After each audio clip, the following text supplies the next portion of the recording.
সকাল থেকে সারা রাত্রি পর্যন্ত কীর্তন গান শ্রবণ করছেন। কীর্তন শুনবেন, হৃদয়ে নিয়ে যাবেন, জীবনে ব্যবহার করবেন, আপনার জীবন সুন্দর হবে। প্রথম প্রশ্ন হবে, যিনি গৌরাঙ্গ মহাপ্রভু তিনি জন্ম নিয়েছিলেন কত সালে? 1407 শতাব্দের ফাল্গুন মাসের পূর্ণিমা তিথিতে তিনি জন্মগ্রহণ করলেন। সবার কাছে নিবেদন রইল, দোল পূর্ণিমার দিনে, দোল পূর্ণিমা তিথিতে মহাপ্রভুর জন্ম হলো, কিন্তু লজ্জার ব্যাপার আপনাদের বাচ্চার জন্য আপনারা যীশুখ্রিস্টের জন্মদিনে কেক কিনে আনছেন, বাচ্চাদেরকে বুঝিয়ে দিচ্ছেন আজকে যীশুখ্রিস্টের জন্মদিন। সবচাইতে দুঃখের ব্যাপার, মহাপ্রভু কবে জন্ম নিল আমরা কেউ জানতেই পারলাম না। শুনে নিন, শুধু আমরা জানলাম না তা নয়, আমাদের বাচ্চাগুলোকে বোকা সাজিয়ে রেখে দিলাম। কেন? বাচ্চাগুলোকে শেখালাম না যে মহাপ্রভু কবে এলো। যেদিন আপনারা রং খেলা নিয়ে মেতে থাকেন, আবির খেলা নিয়ে মেতে থাকেন, সচিমাতার কোল আলো করে 1407 শতাব্দে ফাল্গুন মাসের পূর্ণিমা তিথিতে মহাপ্রভু এলেন। সেই দিন আকাশে চন্দ্রগ্রহণ ছিল, চারিদিকে উলুধ্বনি হরিধ্বনি, সচিমাতার কোল আলো করে কলিযুগের ভগবান মহাপ্রভু এলেন। বেশ বেশ মায়েরা, জন্মক্ষণটা কত সুন্দর দেখুন, জন্মক্ষণটা কত সুন্দর দেখুন। মহাপ্রভু যখন এলেন তখন নিম গাছের নিচে জন্ম নিয়েছিল বলে নাম হয়েছিল নিমাই। সচিমাতার 8টা কন্যা মারা যাবার পর একটা ছেলে জন্ম নিয়েছিল, তার নাম বিশ্বরূপ। এবার জন্ম নিল একটি সন্তান নিম বৃক্ষের নিচে, তার নাম নিমাই। বাবা জগন্নাথ মিশ্র নাম রাখলেন বিশ্বম্ভর। কাঁচা সোনার মতো গায়ের রং, নাম হলো গৌরাঙ্গ।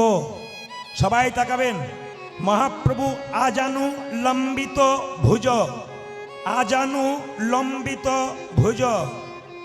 আমরা আপন আপন হাতে মেপে দেখুন, সব 3.5 হাত। মহাপ্রভু ছিলেন 4 হাত। কেন? এরকম করে দাঁড়ালে আমাদের হাত হাঁটু পর্যন্ত যায়, কিন্তু হাঁটু পর্যন্ত যায় না, কিন্তু মহাপ্রভু দাঁড়ালে তার হাত হাঁটু পর্যন্ত যায়। মহাপ্রভুকে আজানু লম্বিত ভুজ বলা। এইবার মায়েরা, প্রথমবার বিয়ে করলেন বল্লভাচার্যের কন্যা লক্ষ্মীপ্রিয়ার সঙ্গে। তার সঙ্গে 5 বছর সংসার করল। লক্ষ্মীপ্রিয়া সাপে কেটে মারা গেল। দ্বিতীয় বিয়ে করল বিষ্ণুপ্রিয়া, সনাতন মিশ্রের কন্যা, তার সঙ্গে বিয়ে হলো। কিন্তু বাবা জগন্নাথ মিশ্র যখন মারা গেলেন, একসঙ্গে লক্ষ্মীপ্রিয়া এবং বাবার পিণ্ডদান করার জন্যে মহাপ্রভু গেলেন গয়াতে। আর গয়ার পথে যাবার সময় একজনের সঙ্গে পরিচয় হলো, তার নাম ঈশ্বরপুরী। তার কাছ থেকে মহাপ্রভু গোপাল মন্ত্রে দীক্ষিত হলেন। আর যখন থেকে গোপাল মন্ত্রে দীক্ষিত হলেন, তখন থেকে মহাপ্রভু শুধু কৃষ্ণ কৃষ্ণ কৃষ্ণ বলে কাঁদতে থাকেন। তখন থেকে মহাপ্রভু শুধু কৃষ্ণ কৃষ্ণ বলে কাঁদতে থাকেন। তাকাবেন, সন্ন্যাস নেবেন সিদ্ধান্ত করলেন। কেশব ভারতীর কাছে সন্ন্যাস মন্ত্র নিয়ে নাম নিলেন শ্রীকৃষ্ণ শ্রীকৃষ্ণ চৈতন্য প্রভু চৈতন্য প্রভু শ্রীকৃষ্ণ শ্রীকৃষ্ণ চৈতন্য প্রভু চৈতন্য প্রভু। প্রত্যেকটি কথার কিন্তু মানে আছে। শ্রীকৃষ্ণ চৈতন্য, শ্রী মানে কি সুন্দর, কৃষ্ণ মানে কি আকর্ষণ, চৈতন্য মানে কি চেতনা। যিনি প্রত্যেকটা জীবের মধ্যে কৃষ্ণ নামের চেতনা জাগাবেন তিনি হলেন শ্রীকৃষ্ণ চৈতন্য মহাপ্রভু। প্রত্যেকটা জীবের দ্বারে হরিনাম দেবে বলে প্রেমের ঠাকুর নবদ্বীপের মাটিতে এলেন। শ্রী গৌরাঙ্গ প্রেমের ঠাকুর প্রেম বিলাতে এলো নদী। আজি শিগো রঙ্গ প্রেমের ঠাকুর প্রেমে বিলাতে এলো নদে।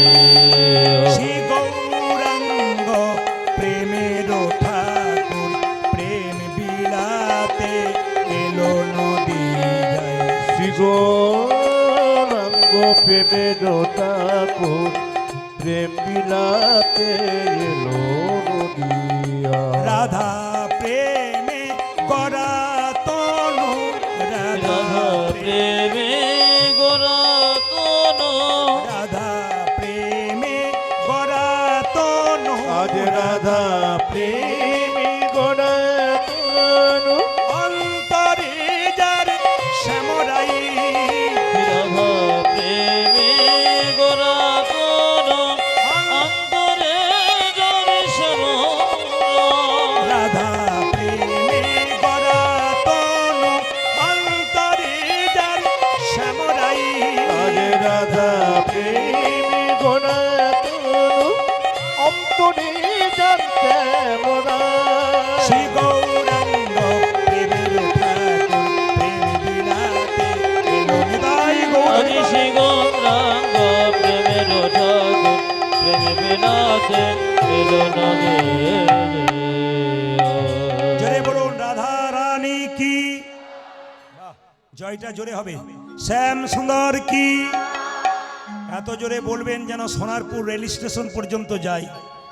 রাধা রানী কি, শ্যাম সুন্দর কি, মদন মোহন কি, হরিবাসর কি, সাধুগুরু বৈষ্ণব কি। গরম লাগছে কি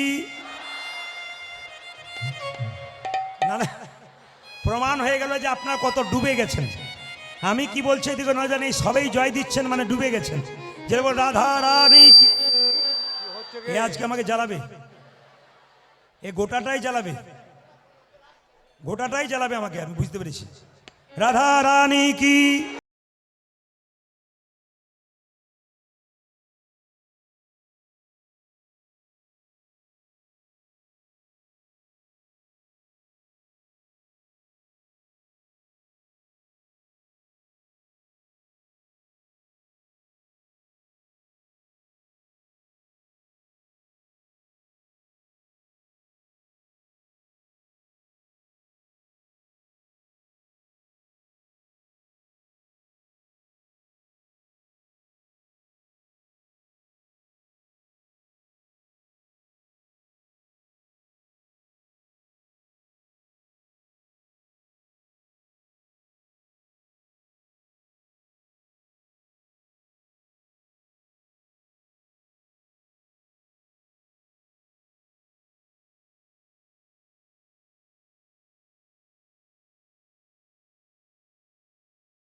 দেখবেন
নয়নে দেখিবে যারে কৃষ্ণ নামে দেবে তার কথা নয়নে দেখিবে জারি কৃষ্ণ নামে দেবে তরে নয়নে দেখিবে যারে কৃষ্ণ নামে দেবে তার নয়নে দেখিবে জানে কৃষ্ণ নামে দেবে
তোমার তেতো খেতে ভালো লাগে না, ভালো লাগুক আর না লাগুক মহাজনদের কথা, ভালো লাগুক আর না লাগুক খাও একটু তিতা, ইচ্ছা করুক আর না করুক পড়ো একটু গীতা।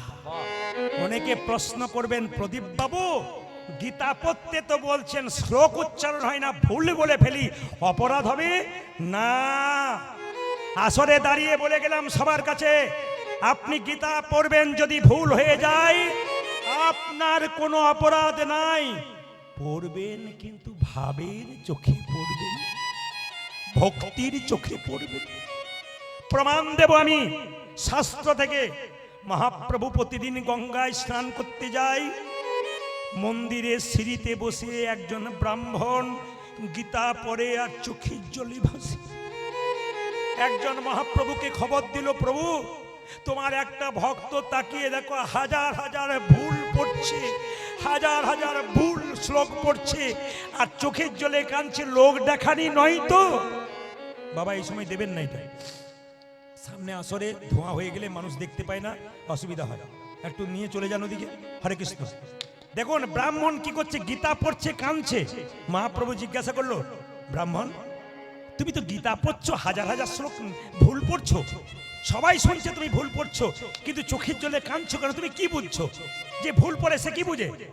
প্রভু আমি মূর্খ সূর্খ মানুষ, আমি শ্লোকের কিছু বুঝি না, আমি যেমন পারি তেমন পড়ি, কিন্তু আমি এইটুকু বুঝি, গীতার পাতাতে দেখতে পেলাম স্বয়ং ভগবান রথের সারথি আর অর্জুন দিব্যি নিশ্চিন্তে বসে আছে। আমি গীতা ভুল পড়ি, শুধু এইটুকু ভাবি, সংসার কুরুক্ষেত্রের যুদ্ধের রথে ভগবানকে যদি সামনে বসাতে পারি, আমরাও নিশ্চিন্তে সংসার রথে ভব পার হয়ে যাব।